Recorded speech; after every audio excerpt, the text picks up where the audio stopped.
Ciao, travelers, and welcome to our episode. We are on episode 5. I did double check because I said it was episode 3. I can't believe we are this many episodes deep. After this one, we have one more episode left until the episodes that start in the new year, 2026. So, before we start our podcast, we're in it now, let's do some trivia.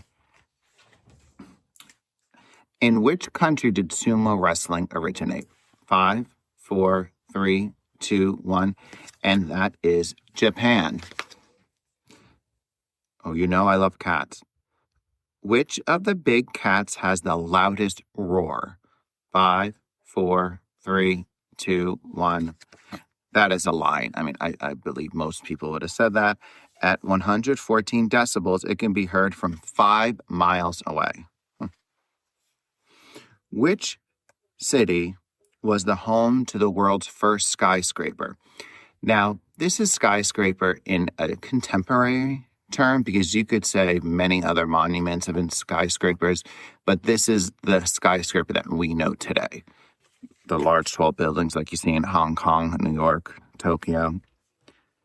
And in 5, 4, 3, 2, 1, and that is Chicago, the third largest city. Okay, well, let's get into this. Really interesting. I was teaching class and Oklahoma came up. And of course, Oklahoma is known for its geographical panhandle. So I decided, let's do something about panhandles. And the geographic term is actually a salient. So there's a salient, a military term, but this geographic term refers to the political and physical geography. A salient refers to a narrow extension or protrusion of land that projects outward from the main body of a state, region, or physical feature. Unlike a regular border, which typically follows smoother or more continuous lines, a salient forms a distinct panhandle or bootheel that points into or surrounded by the territory of neighboring states. These geographic irregularities are not accidental. Instead, they're the result of complex historical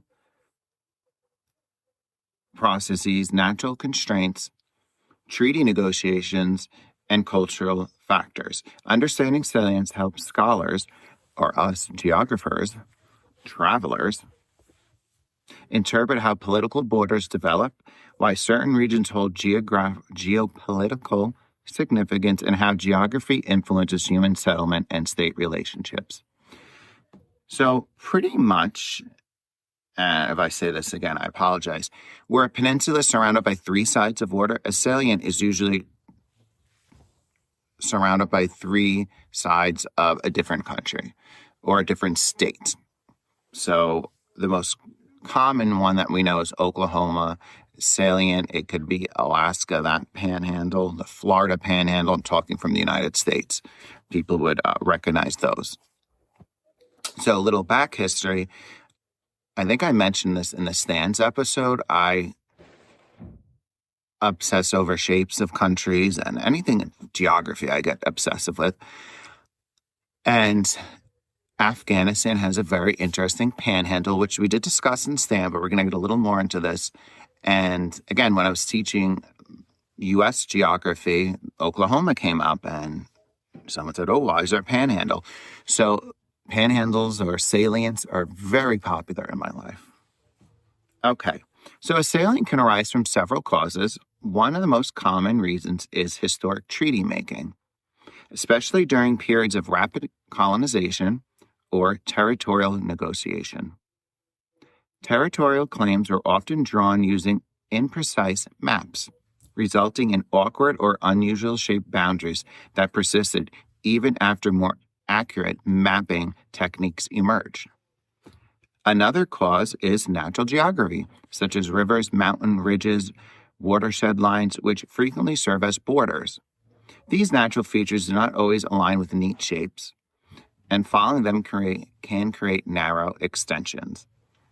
Salients may also form when states seek access to resources such as rivers, minerals, or strategic corridors, prompting boundary makers to carve a thin strip of land that connects the main territory to a desired area. In some cases, salients form around culturally distinctive populations, ensuring they remain part of a specific state rather than being divided among multiple countries. Finally, salients may be remnants of incomplete territorial exchanges or results of conflict where ceasefire lines solidified into permanent borders. So let's go to the one. Again, I was obsessed with the shape of Afghanistan. One of the most striking examples of geographic salience is the Wakhan corridor in northeastern Afghanistan, which is one of the most dangerous crossings, that and the Darien Gap.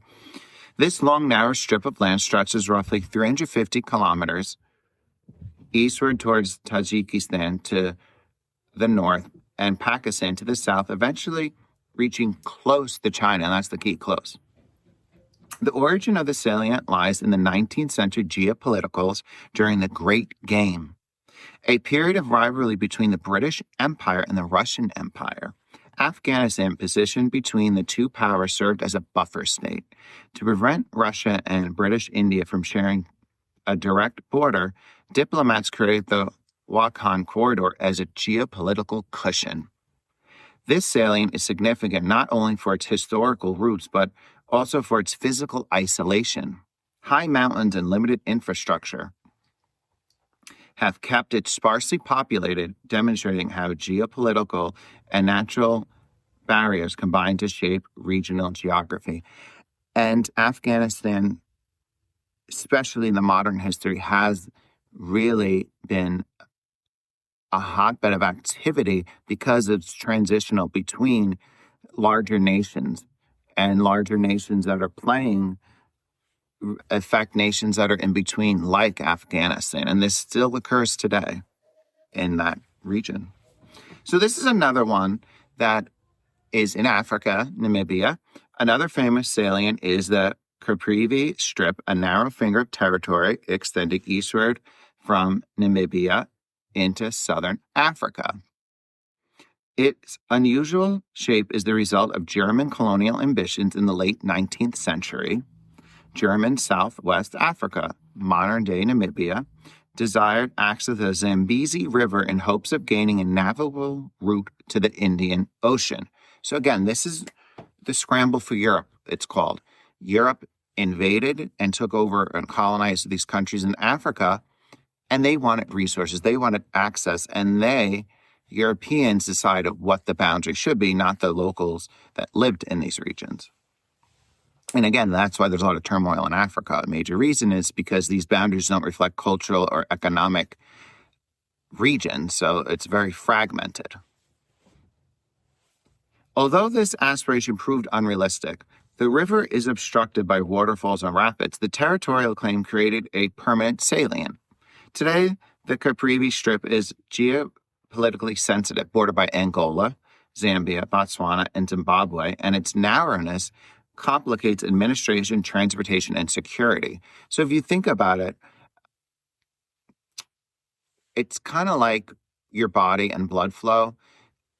The outside areas, and especially like your phalanges, your fingers, they're the last place to get blood flow. So, they get cold quick or something happens, a cut, it doesn't heal as quick as other parts. That's the same thing when it comes to geography.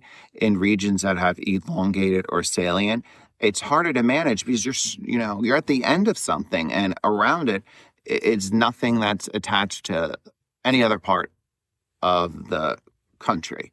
So it does make it a little more challenging for these regions. Okay.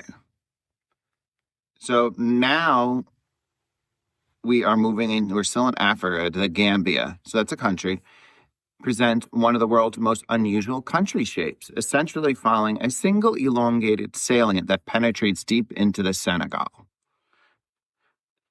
This shape follows the course of the Gambia River, reflecting the historical importance of river-based trade during European exploration and colonization. When British and French colonial powers carved up West Africa, Britain claimed the land along the river, valuable for navigation and trade. resulting in a narrow territory, sometimes only a few kilometers wide. The Gambia salient-like shape influences everything from national identity to transportation infrastructure, with settlements naturally clustering along the riverbanks. It also creates a complex relationship with Senegal, which entirely surrounds the Gambia, except for its coastline.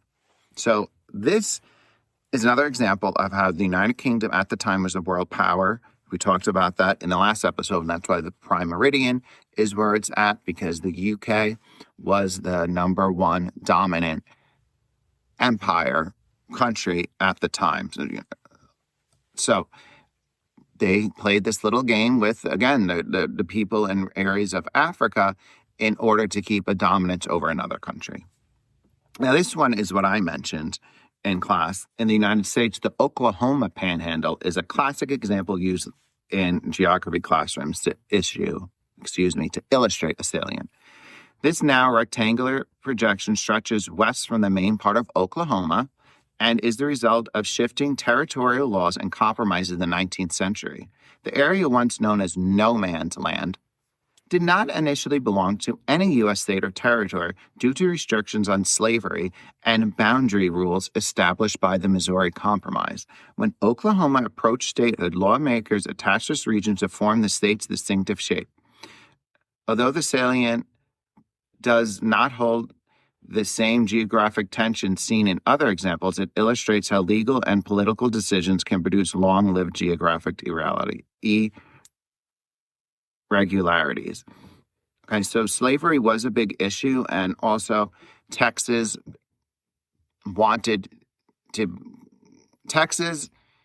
agreed to come into the United States if it had slavery, if it was allowed to have slavery. And what this no man's land was, that small gap that allowed it to be under the 36.5 parallel, and that's what the Missouri Compromise was.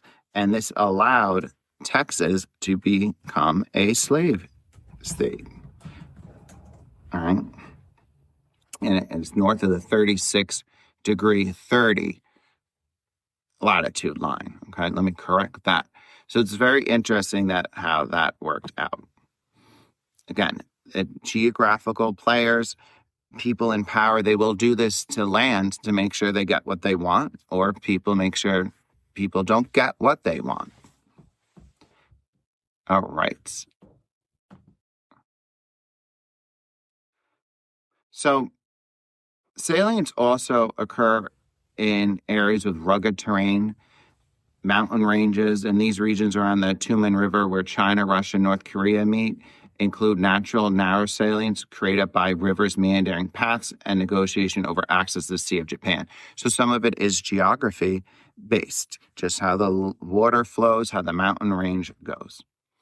So summarizing it up, salients are more than just irregular shapes on a map. They are reflections of human history, natural geography, political compromise, and cultural evolution. Whether forged in the diplomatic rivalries of empires shaped by the contours of rivers and mountain ranges, or defined by modern political needs, salients tell complex histories about the relationships between states and their landscapes. So, important to know. Let's get into this. Okay. What is the name of the most famous fountain in Rome? 5, 4, 3, 2, 1, and that is Trevi Fountain. How many landlocked countries are there in South America? 5, 4, 3, 2, 1. And there are 2, Paraguay and Bolivia. And what are the 2 top languages in North America? 5, 4, 3, 2, 1. Spanish and English. So I got this under control. So our little goodbye. Remember, if you know geography, you know anyone. And my new techno Christmas beat is out called Jingle Jingle. So please stream now and share. Ciao for now, travelers.